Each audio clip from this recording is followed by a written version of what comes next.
Brian, do you want to kind of get into just a little reminder on the difference between hypertrophy training versus strength training? Yeah, for sure. So, strength training, the main thing you're going to see is that we're going to just be training in lower rep ranges. That's the big obvious thing. So, when you look at hypertrophy, you generally see between 6 and 15, 6 and 20, something like that, as far as rep range goes. For strength, you generally see 1 to 6. And then you start getting above 6 and you start getting into more of that hypertrophy spectrum.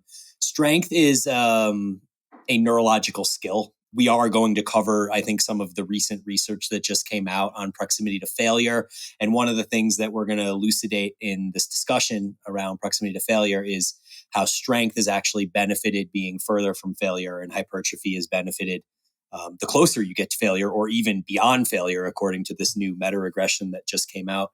And so that's one big thing that I think is probably misunderstood about strength phases is people think, oh, big heavy weights, 1 rep maxes, powerlifting competition. And what they see is the powerlifting competition. They see the 1 rep maxes that are occurring in the sport itself on the biggest stages. What they don't see is the hours and hours and hours of training leading up to that are done at significantly submaximal loading to just hammer technique and execution and create that kind of neurological profile that allows you to be skillful at your lift. And a lot of that skill is mitigated when you do get close to failure because you're grinding reps, you're compensating with other muscle groups that you're not anticipating and things like that. And so the message can get blurred when that occurs. But I would say that those are probably the two biggest distinctions would be the rep range being lower and generally working a little bit further from failure. Do you want to get into, so we have a 7-week strength cycle coming up, and then it'll be followed up by a 6-week metabolic hypertrophy cycle. So do you want to kind of talk about what you did differently and also like where those ideas came from and stuff like that? When you actually look at the strength portion of this cycle, it's not so different from what we've done in prior cycles in that we're using like a really cool linear periodization model that's going to start at about 6 reps. And then each week we will drop reps, add volume where it's applicable. And then in the final week, in week 7, we'll essentially be ready to test 1 rep maxes. This time, given that this is a 7-week strength cycle, we're actually doing something that is really unique to Paragon programming, but it's called a taper week. That basically means that we're going to spend 1 week right before the testing week, where we're going to do significantly less volume. And with volume being the number one thing correlated to fatigue, and with the knowledge that we know that fatigue masks fitness, meaning if you're fatigued, you won't be able to lift the heaviest weights possible. We institute this taper week with lower volumes. We flush fatigue, but we keep skill high. So maybe instead of hitting, say, what we would usually do the prior week would say be 4 sets of 2 might be what we would do. We'll probably in this taper week, I haven't officially decided yet, but it's likely we'll just work up to 1 set of 1 and it'll be at say 90% of what you want to hit on your 1 rep max day, but it's not going to be like we're doing multiple sets of 1 or trying to cause a bunch of fatigue.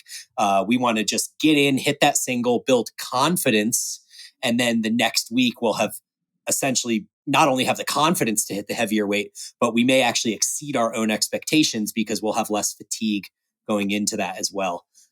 So that's a huge difference in this cycle, given that it's 7 weeks instead of 6 weeks compared to prior cycles. And I'm really excited to see how that change goes across and how many awesome PRs we see. And then we also have the change of including hypertrophy swaps. So if we want to dig into that, or if you guys have any questions on the first part. Get into it, because like that's basically what's really cool about this cycle is we always have the same issue where it'll be like, well, I'm about strength, but right now I actually am planning to start a diet or I'm dieting right now. And so it's just not the most optimal time to also be like, hi, I'm going to like lift the most and, rip all these heavy weights. And so we always were mitigating this like, okay, well, we're on a strength cycle. So you're writing brand new programming for that. But then you're also having to write a hypertrophy cycle so that we have an option for those people that are dieting. So kind of get into basically when you're looking at the programming, the layout of it, because it really is choose your own adventure and it's all under the same program rather than in the app. It'd be like, well, click here for the strength cycle or click here for the hypertrophy cycle.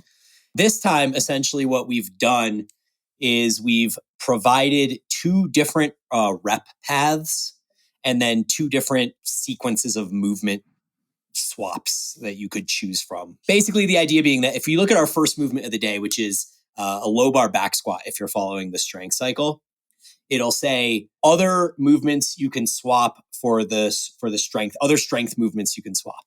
And the only swap listed is high bar barbell back squat. And then it'll say alternative hypertrophy movements that you can swap. And then it'll have things like leg press, hack squat, pendulum squat, heels elevated, pause back squat, or foam roller, dumbbell hack squats. So we'll have 4 or 5 different like hypertrophy swaps. And the reason that it's really important to separate these into buckets and have these as hypertrophy specific swaps is because you're never going to build to a 1 rep max on any of those movements. You would never see anybody in a commercial gym being like, I'm going to load up this leg press or this hack squat, and I'm going to see how much weight I can do for 1 Hey, I did that in high school, rep. though. For real, though. We did it. We did it in high school. Yeah. It's just not that smart.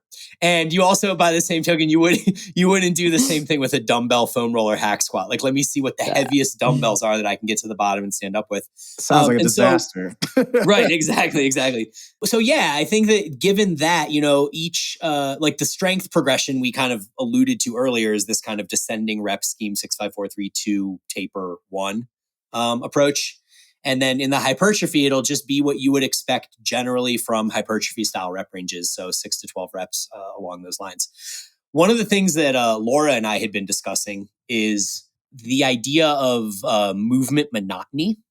And this is, when we're in our hypertrophy cycles, we don't generally even provide an option for someone to choose a conventional deadlift, sumo deadlift, low bar back squat, stuff like that. It's literally like, hey, we're in a hypertrophy cycle. You should choose the most optimal hypertrophy movement.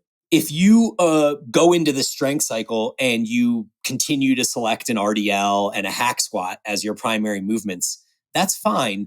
But you should be aware that those movements aren't going to change. You're then going to go into the next cycle and perform the same movements again, and then the next cycle again, and then another strength cycle will come around. And essentially you have no reprieve from those movements. Those are just your movements, right? So Laura and I were talking about how we kind of feel like there really should be some consideration on your part embarking on this cycle of even using the designated strength movement, like the low bar back squat or the conventional deadlift, and just do them in the hypertrophy rep range. If you're really against strength work, there's no reason you can't choose the strength movement and just do it in hypertrophy rep ranges. And no, a low bar back squat is not going to be the most optimal movement to grow your quads as big as possible. But it does have a ton of tangential benefits like increasing strength in your midline, glutes, working your body in coordination, in unison. And all of these things are going to transfer over to the other movements. Much like we see RDLs transfer to conventional deadlifts, we will also see strength in conventional deadlifts transfer to RDLs. And so unless you are that type of personality where you can literally just hammer the same movement 12 months a year and not even worry about it at all, I think there's definitely value in the strength movement, regardless of whether you're doing the rep ranges for strength or for hypertrophy. So with this cycle, you're going to have swaps for hypertrophy movements. For example, let's say there's a part 2 that's another strength movement. Do you need to stay with a strength type movement, or can you do like the low bar back squat and then do maybe like the RDL for the next movement? I don't know. Is that, or like even just during different days of the week? Like is that, can you mix and match, or you got to stay consistent? You can 100% mix and match. Yeah, that's one of the big things I actually, that's one of the big things I harped on in the blog, is that you can certainly mix and match. But as I'm sure you guys know, and our audience probably knows too, as they're quite educated, is that we would want to stick with our selection for the entire 7 weeks. So if we're picking low bar back squat for strength work, we can't get to week 4 and be like, I don't feel like low bar back squatting today. I'm going to go hack squat and do the hypertrophy rep ranges, right? You just want to stick with low bar back squat for 7 weeks, see it through from beginning to end. And same thing if you were to choose a hypertrophy movement.